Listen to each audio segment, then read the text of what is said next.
The theme and mantra for this conference is, of course, leave no child behind. The COVID-19 pandemic has intensified the challenging realities of our children and the impact of gender-based violence against children and also others in the home, adding further layers of distress and trauma. I have to say that as a mother to 8-year-old twin girls, I often struggle to comprehend the things that I read in the media around what's happening to the children around us. Children's physical, emotional, cognitive, and spiritual health is of paramount importance to the future of the African continent, this wonderful place that we call home.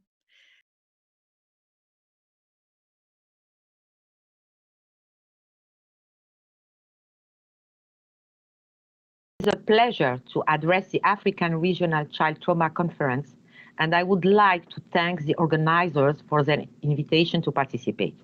The focus of this year's conference is on the harmful impact of the COVID-19 pandemic and the need to find practical solutions to the challenges it creates for children's rights and well-being. This is also one of the priorities of my mandate.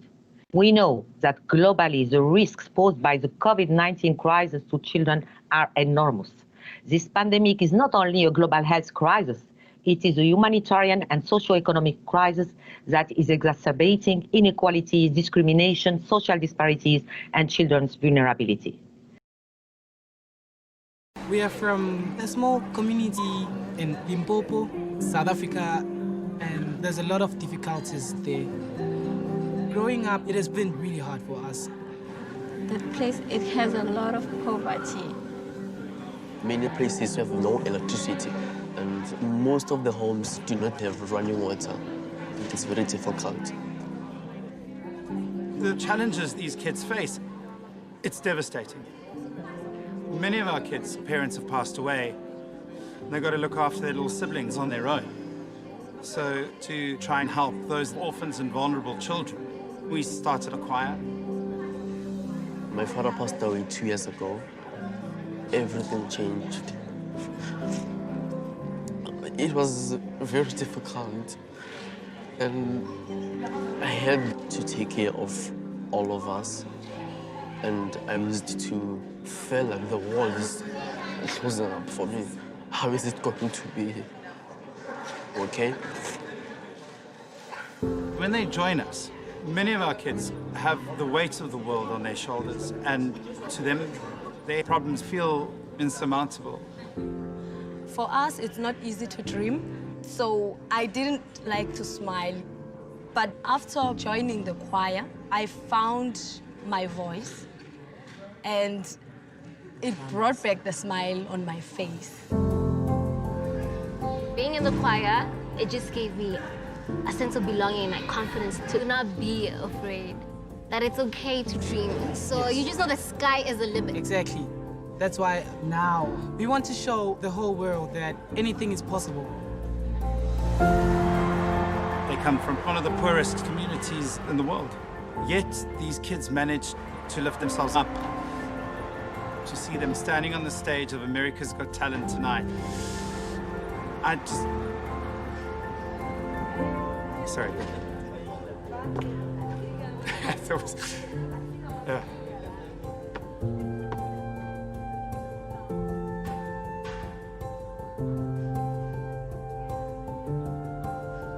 You can't help but just burst with pride. Can you tell me the song? Is it original? What's it about?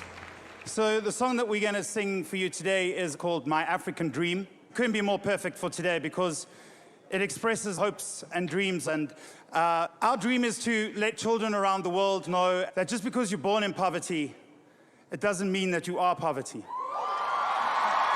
That's beautiful. All right, well, that's pretty exciting. You've come all the way from South Africa, and you are now on the biggest talent stage in the world, so I can't wait to hear what it is you do. Cool, thank you.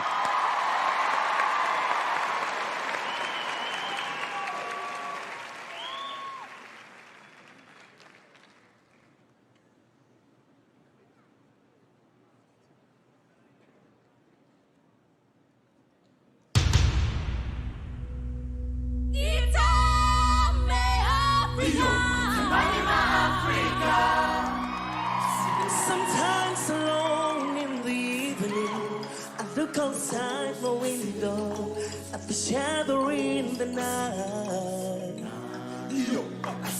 I hear the sound of distant crying. The darkness multiplying.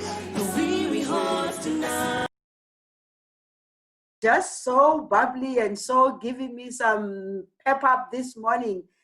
Thank you very much for the invitation. My name is Lindiwe Zulu, as you have indicated, Program Director, United Nations Special Representative on Secretary General on Violence Against Children, Dr. Najat Malamjid, I hope I'm pronouncing that properly, Acting Secretary, African Committee of Experts on Rights and Welfare of Children, and Ms. Catherine Wanjuri Maina, CEO of World Standard Bank, MS Margaret Nienaar, member of the UN Committee on Rights of Child, Professor Anne Skelton, experts and facilitators, ladies and gentlemen. Thank you very much for that clip, and that's a clip that shows happy children.